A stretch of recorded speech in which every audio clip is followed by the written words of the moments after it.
அனைவருக்கும் வணக்கம். இன்னைக்கு நம்ம பார்க்க போகிற பதிவு என்னன்னு பார்த்தீங்கன்னா, தொல்காப்பியத்தில் கூறப்பட்டுள்ள புறத்திணையியலில் கருத்துக்கள் தான். புறத்திணையியலில் உள்ள செய்திகளை தான் நம்ம இன்றைக்கி இந்த வீடியோவில் சுருக்கமாக பார்ப்போம். அகத்திணை பற்றி காதல் அப்படின்னு சொல்லியாச்சு. புறத்திணை அப்படின்னு சொன்னால் போர், அதை பற்றி தான் சொல்லணும்.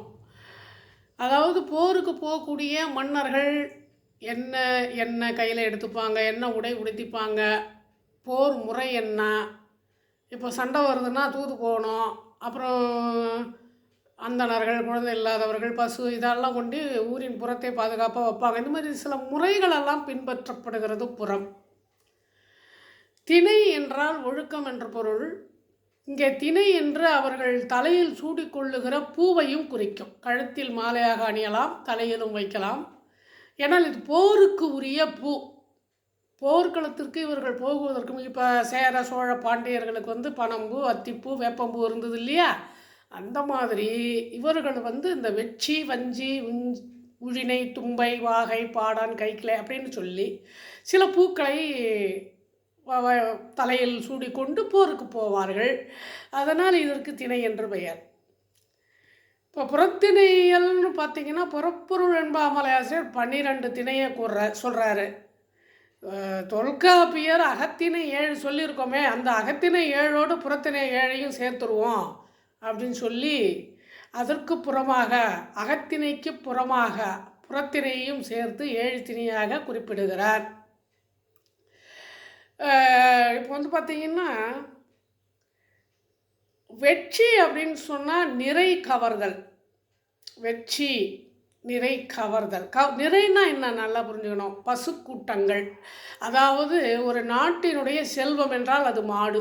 அந்த மாடுகளை ஓட்டிகிட்டு வந்துட்டா அவங்க சண்டைக்கு வருவாங்க இல்லையா? அதனால் என்ன பண்ணுறாங்க, முதலில் ஒரு நாட்டை கைப்பற்ற வேண்டுமென்றால் அந்த நாட்டில் உள்ள செல்வத்தை கைப்பற்ற நினைக்கிறார்கள். அதன் காரணமாக போய் நிறையை ஓட்டி வருவது வெட்சியினுடைய வேலை. ஐயோ, நம்மளுடைய செல்வங்களை அவர்கள் எடுத்து சென்று விட்டார்களே, நாம் போய் அதை மீட்டு வர வேண்டும் என்று வருவது கரந்தை. கரந்தை நிறை மீட்டல் அப்படின்னு சொல்லுவாங்க. வஞ்சி, பகை மன்னர்களுடைய நாட்டை கவர நினைப்பது வஞ்சி. உழினை என்பது மதில் முற்றுகையிடுதல். நொச்சி என்பது மதிலை காத்தல். தும்பை என்பது அதிரப்பொறுவது. வாகை என்பது வெற்றியை கொண்டாடுவது. பாடான் என்பது ஓர் ஆண்மகனின் வீரம், கொடை, புகழ், அதை பற்றி பேசுவது பாடான். வெற்றி தானே குறிஞ்சியது புறனே. வெற்றி திணை புறத்திணை, குறிஞ்சி அகத்திணை. இப்போ அந்த வெற்றியை குறிஞ்சியோடு சேர்க்குறாங்க. இப்போ வெற்றி படை இயங்கு அறவம் முதல் கொடை என முடியும் 14 துறைகளை கொண்டுள்ளது. கொடை என முடியும் 16 துறைகளை கொண்டுள்ளது. வஞ்சிதானே முல்லையது புறனே. இந்த வெற்றி நிறை கவர்தல் என்றால் கரந்தை நிறை மீட்டல், அதற்குள்ளே அடங்கி விடுகிறது. வஞ்சி என்பது இன்னொரு நாட்டின் மீது படையெடுத்து சென்று அந்த நாட்டை அடைய விரும்புவது வஞ்சி. இந்த வஞ்சி முல்லைக்கு புறனாகிறது, முல்லை திணைக்கு புறனாகிறது துறை. அதுக்கப்புறம் பார்த்திங்கன்னா, இயங்கு படையறவம் தழிஞ்சி என 13 துறைகளை கொண்டுள்ளது. இயங்கு படையறவம் முதல் தழிஞ்சி முடிய மொத்தம் 13 துறைகளை இந்த வஞ்சி திணை கொண்டுள்ளது. அடுத்து உழினை திணையை பார்த்தீங்கன்னா, உழினை தானே மருதத்து புறனே. உழினை தானே மருதத்து புறனே. உழினை திணையை மருதத்திணைக்கு புறனாக வைக்கிறார்கள். குடையும் என தொடங்கும் தொகை நிலை என முடியும் அளவுக்கு 12 துறைகளை உடையது. தும்பை தானே நெய்தலது புறனே. தும்பை தானே யானை, குதிரை என தொடங்கி நாழில் உளப்பட 12 துறைகளை கொண்டுள்ளது. அத்திரப்பொறுவது தும்பை. பயங்கரமான போர் அப்படின்னா அது தும்பை. இந்த தும்பை நெய்தலுக்கு புறனாகிறது, நெய்தல் திணைக்கு புறனாக அமைந்துள்ளது. வாகை தானே பாலையது புறனே. வாகை திணை பாலை திணைக்கு புறனாக அமைகிறது. இதனுடைய பாகுபாடு என்னன்னு பார்த்தீங்கன்னா, அறுவகைப்பட்ட பார்ப்பன பக்கம்னு சொல்கிறாங்க. அறுவகைப்பட்ட பார்ப்பன பக்கம் 6 வகை உடையது பார்ப்பனர்களுக்கு அப்படின்னு சொல்கிறாங்க. அது என்னன்னா ஓதல், ஓதுவித்தல், வேட்டல், வேட்பித்தல், ஈதல், ஏற்றல். படிக்கிறது, சொல்லிக் கொடுக்கறது, வேள்வி செய்கிறது, பூஜை கோயிலில் பூஜை செய்கிறது, அப்புறம் கொடுக்கறது, அப்புறம் கொடுக்கறத வாங்கிறது, இது போன்ற பணிகள் உரியது அந்தணர்களுக்கு அப்படி என்று வாகைத்திணை சொல்லுகிறது, பாகுபாடு படுத்துகிறது. அடுத்தது பார்த்திங்கன்னா ஐவகை மரபின் அரசர் பக்கமும் 5 வகை அரசருக்கு உரியது. ஓதல், வேட்டல், ஈதல், படை வழங்குதல், குடிகாத்தல். படிக்கிறது, வேள்வி செய்கிறது, இல்லாதவங்களுக்கு கொடுக்கறது, படை வீரர்களுக்கு படை கொடுக்கறது, குடியை காக்கிறது, இது மன்னருக்கு உரியது அப்படின்னு வாகைத்திணை சொல்லுது. அடுத்தது 2-3 மரபினர் ஏனோர் பக்கமும். 2-3 மரபினர் ஏனோர் பக்கமும். அதாவது பார்த்திங்கன்னா கற்றல், வேள்வி செய்தல், கொடுத்தல், உழவு தொழில், வாணிபம் செய்தல், நிறை வளர்த்து காத்தல், இதெல்லாம் வணிகர்களுக்கு உரியது அப்படின்னு சொல்கிறாங்க. மறுவில் செய்தி 3 வகை காலம். மறுவில் செய்தி 3 வகை காலம். உழுதல், பிற தொழில்கள் செய்தல், விருந்தினரை பாதுகாத்தல், விலங்குகளை வழிபடுத்து வளர்த்தல், வேதம் நீங்கிய கல்வியை கற்றல், இதெல்லாம் பார்த்திங்கன்னா வேளாளருக்கு உரியது. வேளாளர் இருக்காங்க இல்லையா, அவங்களுக்கு உரியது. நெறியினாற்றிய அறிவின் தேயமும். அதாவது குற்றமற்ற செயலை உடைய மழை, பனி, வெயில் முதலிய 3 காலத்தையும் தீங்கின்றி உணரக்கூடியவர் கணியன் அப்படின்னு சொல்கிறாங்க.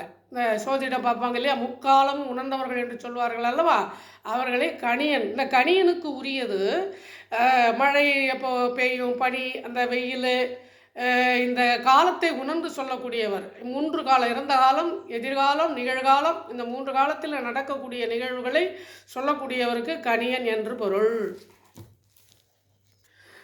4 வழக்கில் தாபத பக்கமும். 4 வழக்கில் தாபத பக்கமும்.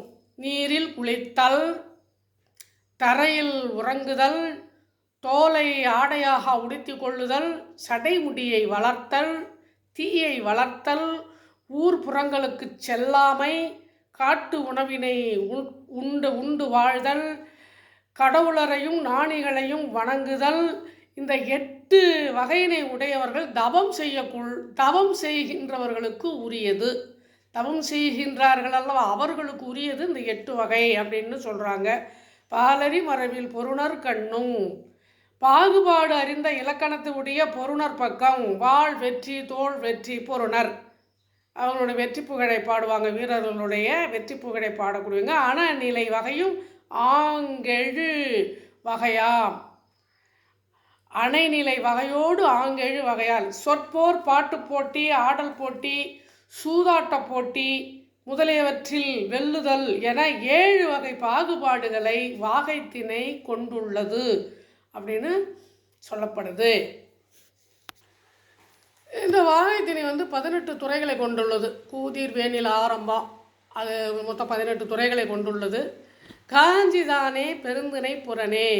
காஞ்சி திணை பெருந்திணைக்கு உரியதாக சொல்லப்படுகிறது. ஏன்? காஞ்சி பொதுவியல் கருத்துக்கள், அதாவது நிலையாமை, உலகத்தில் எதுவுமே நிலையில்லாதது, நம்ம வாழக்கூடிய இந்த வாழ்க்கை நிலையில்லாதது, நமக்கு இருக்கிற இளமை நிலையில்லாது, நம்மக்கிட்ட இருக்கிற செல்வம் நிலையில்லாதது, இந்த நிலையில்லாத கருத்துக்களை சொல்லுவதால் பெருந்திணையோடு பொருத்தி காஞ்சிதானே பெருந்திணை புறனே அப்படின்னு நிலையாமையை பற்றி சொல்லப்பட்டிருக்கிறது. அது ஆண் பற்றி, பெண் பற்றி என்று 2 பகுதிகளை கொண்டுள்ளது அப்படின்னு சொல்கிறாங்க. பாடான் பகுதி கைக்கிளை புறனே. பாடான் பகுதி கைக்கிளைக்கு புறனாகும். இது 8 வகை உடையது அப்படின்னு சொல்கிறாங்க. தேவர்களிடத்து முடியும் கொடிநிலை, கந்தழி, வள்ளி, புலவராற்றுப்படை, புகழ்தல், பரவல் என்கிற வகையில் இருக்குது. அடுத்து வழகியல் மறைங்கின் வகைப்பட நிலைய. ஒரு தலைவன் தன்னை வாழ்த்துதலும் புகழ்ந்துரைத்தலும் அறம் பொருள் இன்பங்களின் கூறுபாடு என்ற முன்னோர்கள் கூறிய குறிப்பு பொருளிடத்தும் துறை நிலை பெற்று வழங்குதல், புகழ்தல் அப்படின்ற அந்த கருத்துக்களை எல்லாம் சொல்லப்படக்கூடியது வழக்கியல் மருங்கு. அதாவது தலைவன் என்ன, தலைவியை புகழ்ந்து, பிடிச்சிருக்கோ பிடிக்கலையோ, அழகாக இருக்காங்களோ அழகாக இல்லையோ, அவங்கள புகழ்ந்து பேசக்கூடிய குணம் தலைவனுக்கு இருக்கணும். அது உலக வழக்கு. இப்போ எல்லாருமே ஒருத்தவங்கள புகழ்ந்து பேசி தான் வாழ வேண்டியது இருக்குது இல்லையா? அதனால் தலைவன் வந்து ரொம்ப நிறையாவே வந்து தலைவியை புகழ்வான். முடிய பார்ப்பான், கொஞ்சமாக முடி இருந்தாலும் அந்த கார்மேக கூந்தல் அப்படின்னு சொல்லிட்டு அந்த கூந்தலுக்கு பல வர்ணனைகளை தருவான்.